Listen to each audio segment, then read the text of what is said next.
सर्वप्रथम सर्वांना श्री स्वामी समर्थ. स्वामी महाराजांच्या कृपेने तुमच्या सर्व चांगल्या इच्छा पूर्ण होत ही स्वामींचरणी प्रार्थना करते आणि आजच्या व्हिडिओला सुरुवात करते. नवरात्र आता काही दिवसातच सुरू होणार आहे. घटस्थापनेच्या या काळात आपल्याला काही नियमांचं पालन जरूर करायचं आहे. स्त्रियांनी, पुरुष दादांनी, घरातल्या सर्वांनी साध्या सोप्या नियमांचं पालन जरूर करावं. नवरात्री सूक्ष्म स्वरूपात कुलदेवी माता दुर्गेचा आपल्या घरामध्ये वास असतो. देवी आईचा सर्व ठिकाणी प्रभाव असतो. म्हणून नवरात्रीत काही नियमांचं पालन आपल्याला करावंच लागतं. आणि घटस्थापना झालेली असेल ज्यांच्या घरात अखंड दिवा लावलेला असेल, मंगल कलशांची स्थापना झालेली असेल, सर्वांनी साध्या सोप्या नियमांचं पालन जरूर करावं. आपल्या घरातील व्यक्तींच्या हातून काही चुका होणार नाही आणि त्यामुळे संकटांना सामोरे जावे लागू नये म्हणून नियम जरूर पाळावं. आपल्या देवी आईचा आशीर्वाद कायम आपल्या कुटुंबावर राहावा असं प्रत्येकालाच वाटत असतं. घरात सुख, शांती, आनंद यावा, लेकरा बाळांची रात्रंदिवस प्रगती व्हावी म्हणून नवरात्रीच्या 9-10 दिवसात या नियमांचं पालन जरूर करायचं आहे. अगदी साधे सोपे नियम असतात, पण चुकून नकळत चुका होऊन जातात. म्हणून या नियमांकडं, या गोष्टींकडं आपण लक्ष दिलं पाहिजे, जेणेकरून आपण नवरात्रीचे, घटस्थापनेचे जे व्रत, उपवास करतो ते फलदायी ठरेल. संपूर्ण फळ आपल्याला, संपूर्ण कुटुंबाला मिळेल. प्रत्येक स्त्री असू द्या, पुरुष दादा असू द्या, आपल्या देवीचा कृपा आशीर्वाद, अखंड कृपा आशीर्वाद मिळावा. देवी आईचं कृपा छत्र आपल्या कुटुंबावर राहावं यासाठी देवी आईची सेवा मनोभावे करत असतात. देवी आईला या 9 दिवसात किती प्रसन्न करता येईल आपण याच गोष्टींची काळजी घेत असतो. मग हे साधे सोपे नियम सर्वांनी जरूर पाळावे. वर्षातले हे नवरात्रीचे दिवस खूप महत्त्वाचे असतात. देवी आईला, आपल्या कुलदेवी आईला प्रसन्न करून घेण्यासाठीचेच हे दिवस असतात. तर यंदा 22 सप्टेंबर 2025 सोमवार दिवशी घटस्थापनेला सुरुवात होणार आहे. म्हणजे शारदीय नवरात्रीला सुरुवात होणार आहे. सोन्यासारखा सण आहे. या नवरात्रीत आपण देवी आईच्या वेगवेगळ्या 9 रूपांची पूजा करत असतो. बरेच लोक उपवास करतात. घटस्थापना, मंगल कलश, अखंड दिवा अशी देवी आईची या नवरात्री सेवा केली जाते. बऱ्याच घरांमध्ये नवरात्रीच्या पहिल्या माळेला घटस्थापना केली जाते. मातीचा घट पाण्याने भरून त्यात पैसा, सुपारी, हळदी, कुंकू, अक्षता टाकून घटाभोवती लाल धागा 9 वेढे देऊन विड्याची 5 पानं ठेवून त्यावर नारळ ठेवला जातो. साध्या सोप्या पद्धतीने प्रत्येकाची घटस्थापना करण्याची पद्धत ही वेगवेगळी असते. आपण घटस्थापना परंपरेनुसारच करावं. कुणी सांगतंय आणि त्या पद्धतीने तुम्ही यावर्षी सुरुवात करत आहात असं नाही.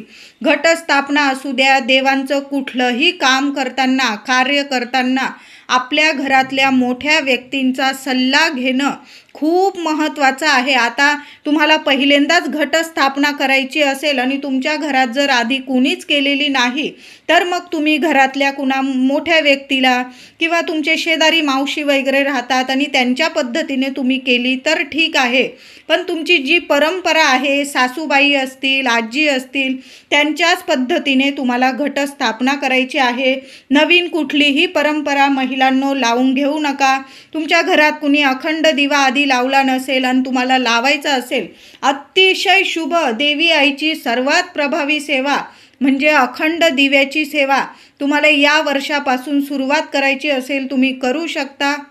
पहिल्या माळेला घटस्थापना केली जाते. मातीचा घट पाण्याने भरून त्यात पैसा, सुपारी, हळदी, कुंकू, अक्षता टाकून घटाभोवती लाल धागा 9 वेढे किंवा 5 वेढे देऊन गुंडाळला जातो. त्यात विड्याची पानं ठेवली जातात, 5 किंवा आंब्याची 5 पानं ठेवली जातात. मातीच्या घटाला 4ही दिशांनी, 5ही दिशांनी हळदी कुंकवाची तिलक केले जातात. कुंकू किंवा अष्ट दिशांनी जरी तुम्ही हळदी कुंकवाची बोटं लावली किंवा तुम्ही स्वस्तिक काढलं त्या घटावर, त्यावर नारळ ठेवावा. शेंडी वरती आली पाहिजे अशा पद्धतीने नारळ ठेवावा.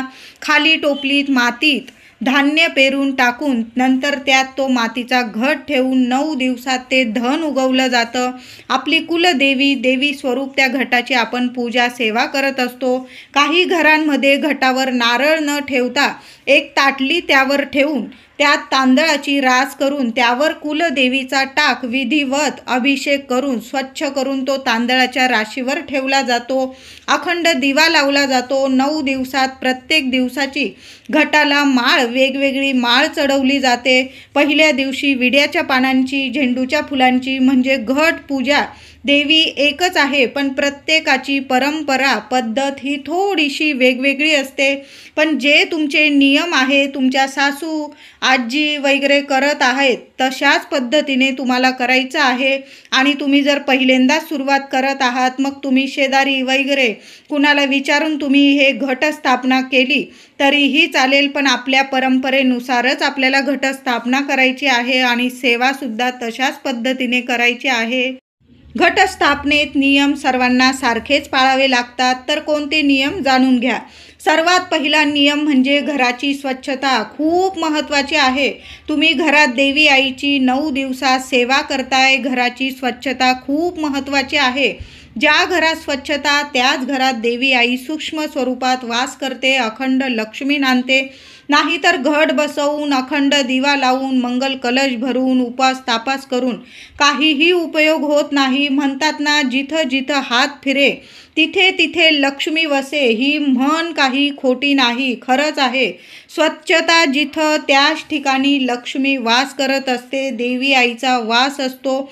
देवी आई जागृत स्वरूपात त्याच घरात वास करते जिथली घरातली लक्ष्मी तिचं घर स्वच्छ ठेवते आणि देवी आईची प्रसन्न घरात घटस्थापना करते, अखंड दिव्याची सेवा करते, मंगल कलशाची सेवा करते. स्वच्छता जिथं तिथंच लक्ष्मी वास करते, तिथंच कुलस्वामिनी कृपा करत असते. म्हणून महिला असतील, दादा असतील, घटस्थापनेच्या आधी आपल्या घरातली जी अडगळ असेल, जे काही जळमटं असेल, तुम्हाला ज्या वस्तू बंद पडलेल्या वस्तू असेल, लागत नाही, संपूर्ण घरातली स्वच्छता आवर्जून करा. आवर्जून सर्वांनी मिळून घराची स्वच्छता करायची आहे आणि मगच घटस्थापना करायची आहे आपल्या घरात. त्याचबरोबर मंगल कलशाची स्थापना आवर्जून करायची आहे. काही महिलांना वाटेल किंवा दादांना वाटेल की घट बसवला आहे आपण, तर त्यात मंगल कलश आहेच, पण असं नाही. घरात देवघरात सुद्धा मंगल कलश तुम्हाला स्थापन करायचा आहे आणि घटात जो मंगल कलश असतो तो सुद्धा आपल्या देवघरातला मंगल कलश सुद्धा आवर्जून, हा नियम सर्वांना लागू पडतो. तुम्ही मंगल कलश घटामध्ये ठेवत आहात, तुम्हाला वाटेल तो ठेवलेला आहे, मग वेगळा मंगल कलश का भरायचा? तर आपण वर्षभर जो मंगल कलश भरत असतो तो वेगळा भरायचा आहे आणि घटात जो मंगल कलश असतो तो वेगळा आहे. दोन्ही कलश वेगवेगळे आहे. तर मंगल कलशाची देवघरात सुद्धा पहिली स्थापना करायची आहे आणि मग घट बसवताना जो मंगल कलश मातीचा घट असतो तो वेगळा आहे. तांब्याचा कलश घेऊन देवघरात पहिला मंगल कलश स्थापन करा महिलांनो, आणि मग घटस्थापनेची आपल्याला स्थापना करायची आहे. मंगल कलश हे मांगल्याचे, सुख सौभाग्याचे, अखंड लक्ष्मीचे प्रतीक आहे. म्हणून मंगल कलशाची देवघरात स्थापना आवर्जून करा आणि मग आपल्याला घटस्थापना करायची आहे. नवरात्रीच्या घटस्थापनेच्या या काळात श्री दुर्गा सप्तशतीचे 1, 3, 5 किंवा 14 पाठ अवश्य करावे. तुम्हाला सोन्यासारखे अनुभव नक्कीच येतील. दुर्गा सप्तशतीचे 14 किंवा 28 पाठसुद्धा बऱ्याच महिला करतात. संस्कृतमध्ये किंवा प्राकृत ग्रंथाचे अथवा तुम्ही यूट्यूबवर लावून दिलं आणि ऐकलात तुम्ही घरात शांत चित्ताने, काम चालू आहे आणि तुम्ही ऐकताय, असं करू नका महिलांनो. तुम्हाला जेव्हा वेळ मिळेल ना तेव्हा दुर्गा सप्तशतीचा पाठ तुम्ही यूट्यूबवर ऐकला शांत चित्ताने. महिला असतील, पुरुष, सर्वांनी श्री दुर्गा सप्तशतीचा पाठ अवश्य करा किंवा तुम्ही त्याचबरोबर सर्वात महत्त्वाचा नियम म्हणजे घट बसवताना, घटस्थापना करताना पाटावर किंवा चौरंगावर आपण घटस्थापना करतो त्यावर फक्त आपल्या कुलदेवीचा टाक ठेवायचा आहे. तुमच्या कुलदेवीचा टाकच ठेवायचा आहे. बाकी देवी देवतांचे टाक ठेवू नये. आपण ते फक्त देवघरात ठेवायचं आहे. आपण आपल्या कुलदेवीची घटस्थापना करत असतो. 9 दिवस देवी आईला घटात बसवत असतो, इतर देवांना नाही. म्हणून बघा, काही ठिकाणी मी बघितलंय सर्व देवच घटी बसवतात. घटी बसवता आपण 9 दिवस देवांची पूजा अर्चा करत नाही. पण आपण देवी आईला घटी बसवत असतो, बाकी देवांना नाही. आपण जेव्हा घटस्थापना करतो, आपल्या फक्त कुलदेवीचा टाक आपण घटाच्या इथं ठेवायचा आहे. बाकी देवांचे फोटो किंवा टाक असतील, मूर्ती असेल तर घटस्थापनेच्या पाटावर त्यांची स्थापना करू नका. आपल्या देवघरातच देवांची स्थापना करायची आहे. काही घरांमध्ये 9 दिवसात देवांनाही म्हणजे देवघरातील सर्व देवी देवतांना विड्याच्या पानांवर किंवा तांदळांच्या राशीवर घटी बसवले जाते आणि नवरात्रीत 9 दिवस त्यांची पूजा म्हणजे देवांना अंघोळ घातली जात नाही. फक्त प्रत्येकाची जशी परंपरा आहे तसंच तुम्ही करायचं आहे. काही ठिकाणी दररोज देवांना अंघोळ घातली जाते, तर काही ठिकाणी फक्त कोरडी पूजा केली जाते. देवघरातील देवांची फक्त कोरडी पूजा केली जाते. हळदी, कुंकू, फुलं, अक्षता वाहून, धूप दीप ओवाळून, देवाला नैवेद्य दाखवून अशी कोरडी पूजा काही ठिकाणी केली जाते. काही ठिकाणी रोज देवांना आंघोळ घातली जाते, अभिषेक घातला जातो.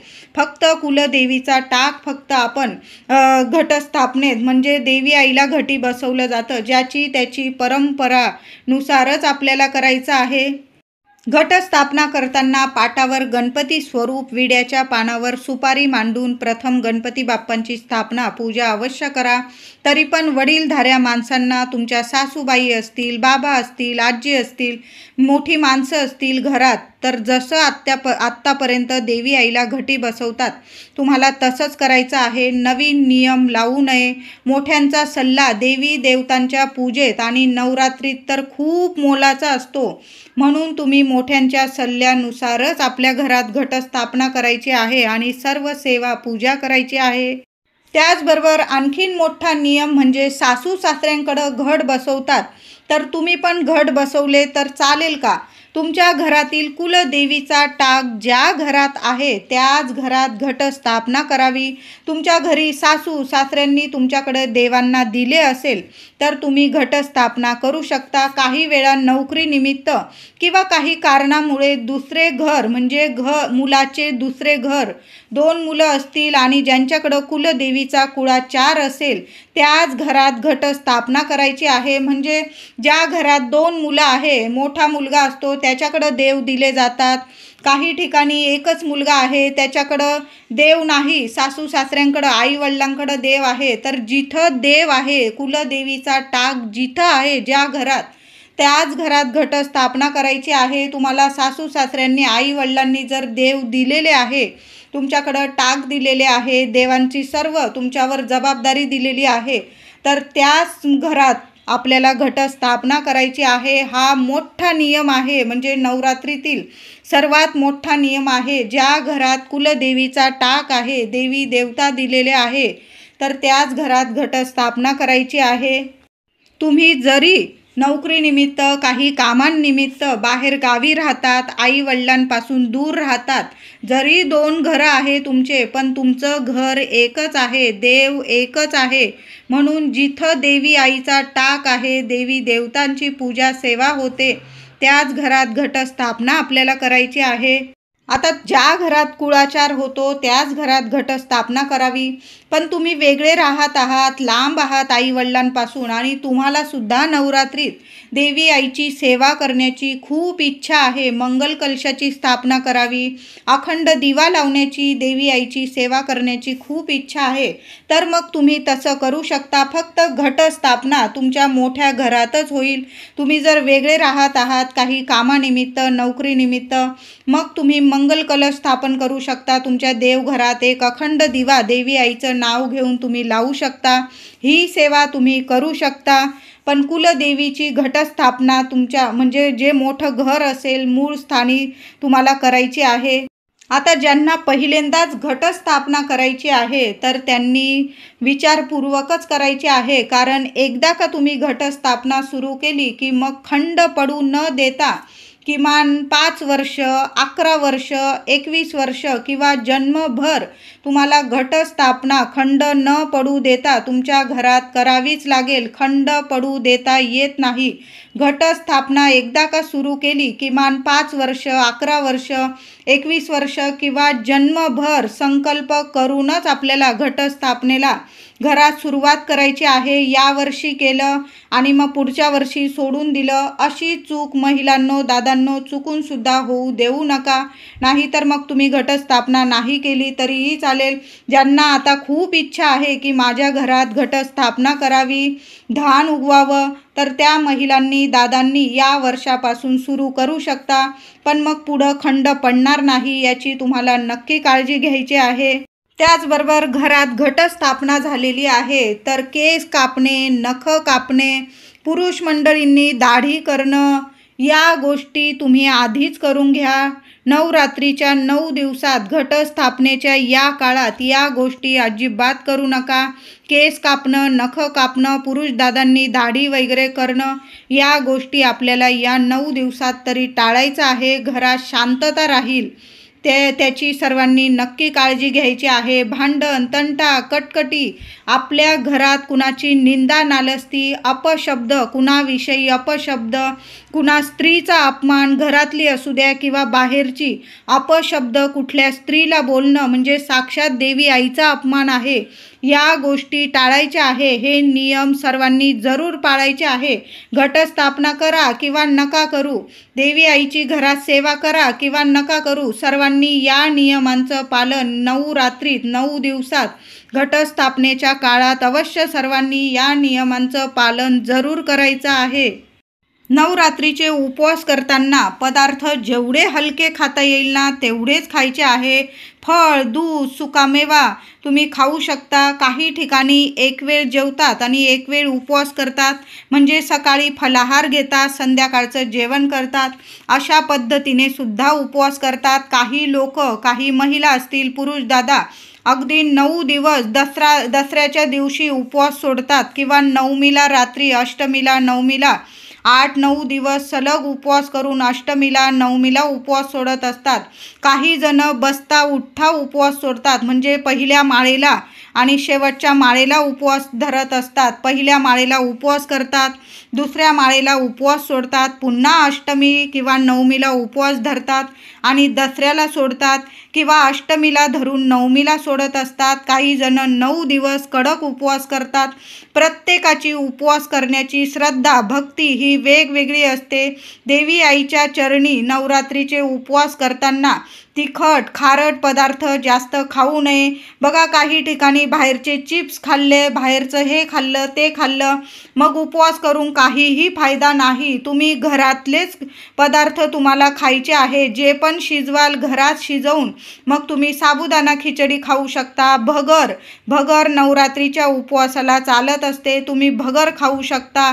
भेंडीची भाजी, लाल डांगर असेल, भोपळा, ते तुम्ही खाऊ शकता. राताळी, बटाटा हे पदार्थ आपण नवरात्रीच्या उपवासात खाऊ शकतो. दूध, फळ, राजगिरा, खजूर असे पदार्थ तुम्ही खाऊ शकता. गरोदर महिला, अशक्त व्यक्ती यांनी उपवास नाही केला. आधी तुम्ही केलेला आहे दरवर्षी आणि यावर्षी तुम्ही गरोदर वगैरे आहात, देवी आईला बोलून घ्या. आई आहे, आपल्या लेकरांचं सर्व काही जाणते. आपल्यापेक्षा आपल्या आईला जास्त काळजी असते. तुम्ही गरोदर आहात, अशक्त आहात, आधी तुम्ही कडक उपवास केलेले आहे. यावर्षी तुम्हाला जमत नाही, देवी आईला बोलून घ्या. तुम्ही बसता उठता उपवास करू शकता. नाहीच जमले तुम्हाला उपवास, तुम्ही नाही केले गरोदर महिलांनो, तर तुम्ही उपवास करू नका. तुम्ही 2 जीवांचे आहात, तुमची देवी आईने ओटी भरलेली आहे. तुम्ही या काळात म्हणजे उपवास नाही केले, खाऊन पिऊन देवी आईची सेवा केली तरीही चालेल.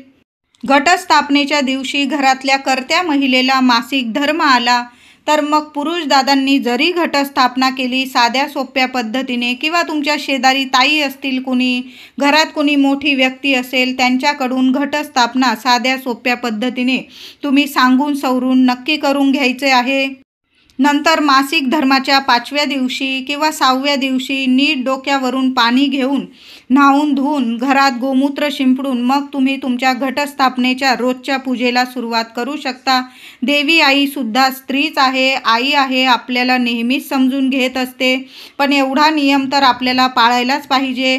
घटस्थापनेच्या काळात तुम्हाला जर आलाच मासिक धर्म तर मग तुम्ही कुणाकडून, आता पहिल्या दिवशी ज्यांना मासिक धर्म आलेला असेल घटस्थापनेच्या दिवशी, तर मग कुणाकडून तरी घट बसवून घ्या किंवा मध्येच मासिक धर्म आला कुठल्या स्त्रियांना, तर मग कुणाकडून तरी तुम्ही सेवा, माळ, पाणी, अखंड दिव्याची सेवा, नैवेद्य, पाणी, सर्व या गोष्टी घरातल्या पुरुष दादांनी केलं किंवा शेजारी असतील, घरात मोठ्या व्यक्ती असतील त्यांनी जरी केलं, कळते मुलं बाळं असतील, तुमचे मुली असतील, मुलं असतील, तुम्ही त्यांच्याकडून जरी सांगून सवरून नीट गोष्टी करून घेतल्या तरीही चालेल. देवी आई आहे, आपल्या लेकरांना कायम समजून घेत असते.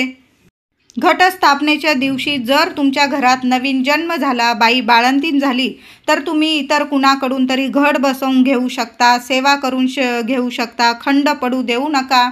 आणि तुमच्या घरात जर सूतक लागलं तर या वर्षी घटस्थापना जाऊ द्या, पुढच्या वर्षी करायची आहे. तुम्ही देवी आईला मनातल्या मनात बोलून घ्यायचं आहे आणि पुढील वर्षी तुम्ही घटस्थापना करायची आहे. नवरात्रीचे घट बसवताय, उपवास करताय, चुकून सुद्धा दुपारी झोपू नका.